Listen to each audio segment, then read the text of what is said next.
Il n'y a pas celui qui est venu avant, Amen. Ni celui qui est venu après, ni celui qui vous a trouvé. Nous sommes tous égaux, frères. Amen. On a déjà prêché ici sur les calculs de l'égalité. Ne crois pas que tu es venu trop tard dans ces choses, frère. Il n'y a pas celui qui est venu avant toi. Amen. Tu peux trouver déjà la marche. Mais si toi tu as la grâce de Dieu, c'est que tu avais trouvé comme un frère assidu. Toi tu as un ministère, frère. Le ministère va toujours se manifester. Amen. Ne dis pas parce que moi je suis venu en retard, je vous ai trouvé. Non. Dans les choses de Dieu, il n'y a pas les premiers et les derniers. Amen. Tu peux croire que tu es venu après les autres, mais quand tu commences à parler, toi, ta façon de parler, on voit un peu du frère. Les ministères, ce n'est pas parce que tu m'as écouté que tu vas parler comme moi. Ça, c'est du plagiat, frère. Chaque personne a une particularité. Amen. On peut être 10 pasteurs, mais quand on s'élève, chaque personne a sa façon de parler différente de l'autre. Oh, comment une église peut avoir 20 pasteurs? Nous, dans l'évangile éternel, c'est comme ça. Amen. On peut être dans une église avec 22 ministres. Même 32 ministres. Amen. Même 40. Dans l'évangile éternel, c'est comme ça. Parce que personne n'envie quelqu'un d'autre. Tu apportes seulement ce que tu as reçu. Amen. Tu t'arrêtes seulement là où ta grâce s'arrête. C'est comme ça, frère. On a le respect des champs ministériels. Frère, nous répétons, nous ne sommes pas dans une dénomination. Nous ne sommes pas dirigés quelque part. Mais si tu es des assemblées de saints, quelqu'un peut venir de nulle part que tu ne connais pas, mais au nom de l'évangile, vous donnez l'ordre. Est-ce que vous comprenez? Vous donnez l'ordre au nom des églises des saints. Au nom de la saine doctrine. Il vient, il trouve les désordres. La porte est ouverte, frère, pour mettre l'ordre. Oh, comment? Depuis qu'on a commencé, on ne l'a pas connu. Non, frère. Tu n'as pas besoin de le connaître. Il faut seulement qu'il ouvre la bouche. Si tu trouves qu'il y a du miel dans sa bouche, tu l'embrasses, notre frère. Nous ne sommes pas dans une dénomination. Mais si on trouve une église quelque part qui parle comme nous, on l'embrasse. C'est notre sœur. On va aussi vous recommander que nous avons notre église à Sergi. Nous avons notre église là-bas. Mais on n'a pas de compte à se rendre. Chaque église a son autonomie, frère. C'est comme ça. Dans les églises des saints, nous ne venons pas de quelque part. Toutes les églises que vous entendez au Congo, que ce sont les églises des saints, ils n'ont pas tous le même origine. Oh frère, le départ de ces choses, non frère. Nous savons que dans l'historique, quand les choses de Dieu ont commencé au Congo, c'est Nzambé Malam qui a apporté du réveil, soi-disant le réveil. Et après les Nzambé Malam, on a vu cette église émerger, l'église Bethel. Plupart des enseignants de l'évangile éternel, ils viennent du Bethel, frère. Parce que nos bien-aimés là du Bethel, ils sont aussi près, près du royaume. Il reste seulement peu de choses. S'ils acceptent la révélation, ils iront aussi au ciel. Parce que dans la doctrine comme ça, frère, l'église qui respecte la doctrine, c'est l'église Bethel. C'est clair, frère, ça se voit comme ça. Tu trouveras les modèles dans cette église. Nous venons tous de là, frère. C'est pour vous dire que nous n'avons pas un apôtre. Nous n'avons pas un homme élevé. Les assemblées des saints, les églises des saints, nous avons notre origine, c'est les apôtres. Amen. Voilà. Frère, si tu veux parler des églises des saints, va directement à la Bible. J'ai dit ça par rapport à les questions qu'on nous avait posées par notre bien-aimé, en disant que est-ce que c'est un système dans les églises des saints? Non, frère. Les églises des saints n'ont pas un système. On m'a posé une question ce matin pour dire que dans notre évangile, Frère, quand nous parlons notre évangile, ce n'est pas l'évangile, je ne sais pas comment. Paul dit qu'il n'y a point un autre évangile. Notre évangile, c'est l'évangile de Paul. Amen. Parce que quand nous disons l'évangile, notre évangile, c'est par rapport à que quand nous disons que les femmes ne prêchent pas, les autres condamnent cela. Pour eux, ils trouvent qu'en ce moment, il faut que les femmes prêchent. Notre évangile est différent avec leur évangile. Amen. Ils ont trouvé aussi des parts dans la Bible, mais qui est en dehors de la pensée de Dieu. Notre évangile, frère, c'est l'évangile des apôtres. Amen. Notre doctrine, nous marchons dans les traces. Amen. Si tu trouves quelqu'un qui n'est pas dans les traces des apôtres, il n'est pas notre frère. Amen. Il n'est pas avec nous. Frère, comprenez bien que si tu trouves une église de saints, c'est autoproclamé des saints, mais tu vois que leur marche n'est pas conforme à la saine doctrine, ce n'est pas des saints, frères. Amen. Les saints, c'est-à-dire quoi, frère? C'est pourquoi, depuis ces derniers temps, nous sommes en train de parler, les autres nous posent des questions. Ah, est-ce qu'il y a quelque chose à l'église? Non, frère. Quand on apporte l'enseignement, c'est-à-dire que nous sommes en train de marcher. Quand on marche, frère, il y a toujours des choses qu'on envisage que ça peut toujours arriver au milieu de nous. Frère, un enfant de Dieu, quand il tombe, il ne reste pas assis, il ne se contente pas de cette position-là, il a le droit de se relever, pas de rentrer, parce que la position de rentrer, frère, c'est la position de ramasser. Écoutez, frère, il dit aux enfants d'Israël, vous là, vous ne pouvez pas vous nommer un chef. Quand on nomme un chef, frère, c'était tout justement pour retourner en Égypte. Ça, c'est la pensée de Ramassi. Frère, il y a les gens aujourd'hui, quand il vient à l'église, il cherche pour lui seulement comment nommer un chef. Est-ce que vous comprenez ça? Il cherche seulement qu'est-ce qui peut me pousser à quitter l'église. Il cherche toujours un problème. C'est nommer un chef. Tu es un ramassis. Qu'est-ce que le pasteur a dit? Qu'est-ce qu'il m'a fait? Tu prends ça comme un chef pour quitter l'église. Non, frère. On ne quitte pas l'église. Nous ne disons pas comme quand on était dans les groupes de prière que n'abandonnons pas nos assemblées. Hein? Qu'est-ce que l'assemblée, frère? Amen. Amen. Il peut quitter ici, mais il n'a pas quitté l'assemblée, frère. Amen. Amen. Amen. Amen. Nous n'en ferons pas un problème. Quand un frère ne se sent pas à l'aise ici, il peut quitter ici, aller aussi ailleurs. N'appliquez pas cette écriture que n'abandonnez pas vos assemblées. Amen. Parce que l'assemblée, ce n'est pas les 4000. Amen. L'assemblée, c'est toute une maison. Amen. L'assemblée, c'est tout un peuple. Amen. L'assemblée, c'est le corps, frère. Amen. C'est le corps qui fait l'ensemble de tout. Amen. Quelqu'un qui a quitté le corps, c'est celui-là qui a quitté l'assemblée. Amen. Si tu trouves quelque part, frère, il y a des désordres aujourd'hui au nom de l'église des saints. Parce que, frère, nous avons une mauvaise réputation, nous les saints. Laissez-moi vous dire ça. Mais si on ne corrige pas ces choses, frère, dans notre marche, les gens ne nous écouteront pas.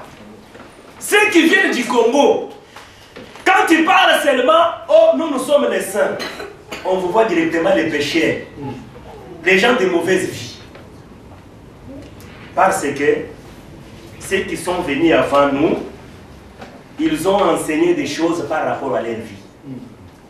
Oh frère, David a pris la femme de son serviteur. De même aussi un ministre aussi, il peut prendre la femme d'un frère. Il y a quelque part où l'écriture peut nous servir aussi d'exemple. Bien aimé. De tels enseignements diaboliques, les gens sont à l'église, ils disent Amen, ils applaudissent. Oh frère, quelle révélation! Faire attention au nom de la révélation. Un impudique, un adultère, il prêche sa mauvaise vie. Frère, nous sommes réellement les saints. Les saints, il faut qu'on voie notre sainteté. Il faut que les saints, la sainteté soit notre marque de fabrique, frère. Nous bénissons le Seigneur. Parce que les saints, les premiers saints, ils ne se disaient même pas que nous sommes les saints. On a vu les gens en train de marcher. On a vu les gens en train de parler. En regardant, ils ont dit que vous êtes identiques à Christ. Amen. Vous êtes les chrétiens. Mais toi aujourd'hui, pour que les gens te reconnaissent que tu es un chrétien, il faut parler. Il faut qu'on voit la Bible. Non, frère. Il faut que notre sainteté... Moi, j'aime les prêtres de l'Église catholique parce qu'ils font l'hypocrisie, mais on peut les reconnaître aussi que celui-ci est catholique. Pourquoi les saints, on ne vous reconnaît pas? Parce que quand les gens font les fraudes, vous êtes dans les fraudes. Quand les gens volent, on vous retrouve en train de voler. Parce que comme vous avez la connaissance des Écritures, vous savez poser chaque écriture à sa place. Mais dans les mal, j'ai trouvé un frère. Il a fait un cadeau à un autre, une voiture. Moi je te demande, frère, celui que tu as fait un cadeau d'une voiture, il n'a pas de permis. Pourquoi tu dis, oh frère, ça va servir à l'œuvre de Dieu? Ah! Quelqu'un qui va entrer dans les trains sans ticket. Frère, comme je m'en vais à l'église, Dieu va me protéger. Non, frère. Dieu ne sera pas avec toi. Amen. Et quand on va t'arrêter, par contre, nous les saints, nous appelons les policiers que ce sont les démons. Hein? Oh frère, Dieu a envoyé les démons là pour m'arrêter. Non, ils n'ont pas des démons. Ce sont des serviteurs de Dieu. Amen. Les jours où ils vont t'interpeller, c'est Dieu qui les a mis devant toi pour t'interpeller. Amen. Il dira une chose. Vous êtes toujours derrière cette écriture. Quand tu voles, on ne t'attrape pas, tu dis que c'est Dieu qui est avec toi. Non, frère. Les saints, ça doit être une vie. Oh frère, nous ne voulons pas l'hypocrisie. Frère, l'hypocrisie aussi est bien. Parce que le premier hypocrite, c'est Dieu lui-même. Amen. Tu vas me poser des questions, comment Dieu est un hypocrite? Frère, regardez Jésus-Christ. Il a semé l'hypocrisie dans Judas. Qui avait connu Judas?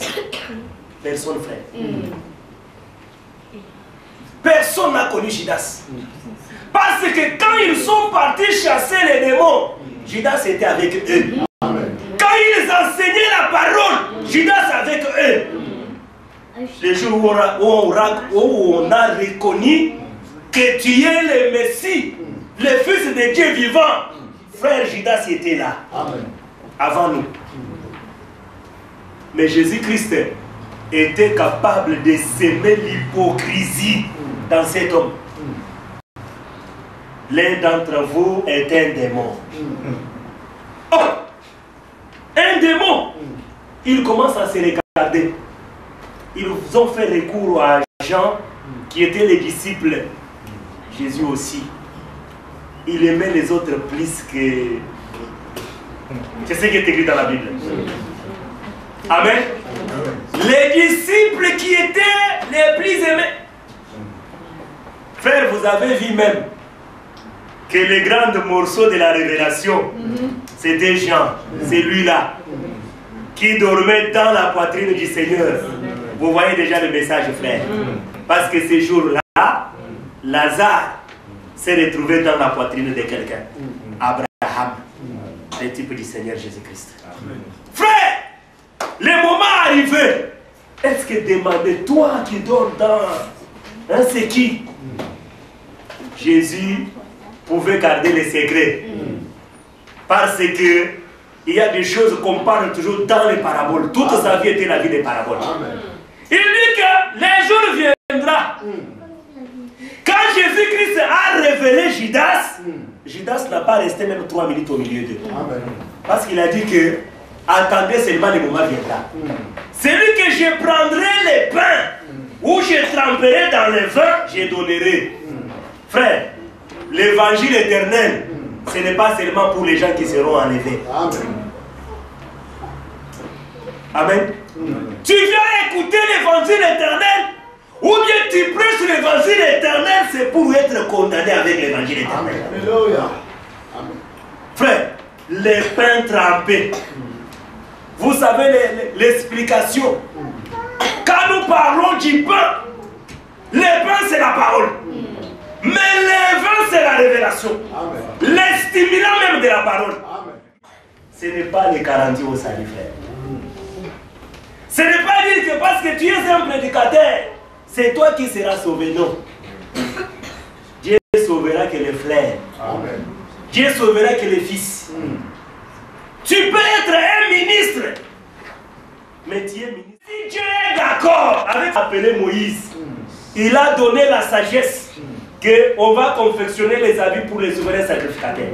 Mais le jour de la mort d'Aaron, Dieu a dit, Aaron avant de mourir, on doit les dépouiller.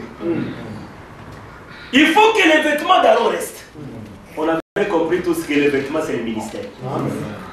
Les vêtements, frère, quand Jésus marchait, la femme qui avait le perte de sang a reçu la révélation. Que si je touche seulement sa robe, le ministère, je serai fini. Frère, ils ont vendu Joseph Fournier. C'est l'image de Christ. Frère, Christ n'est pas mort avec un petit rien. À Lingala, comme vous disiez, les Lingwandala. Non. Il est mort nu à la croix. Envoyez le message à José Nzita. Jésus n'avait pas les pampers à la croix.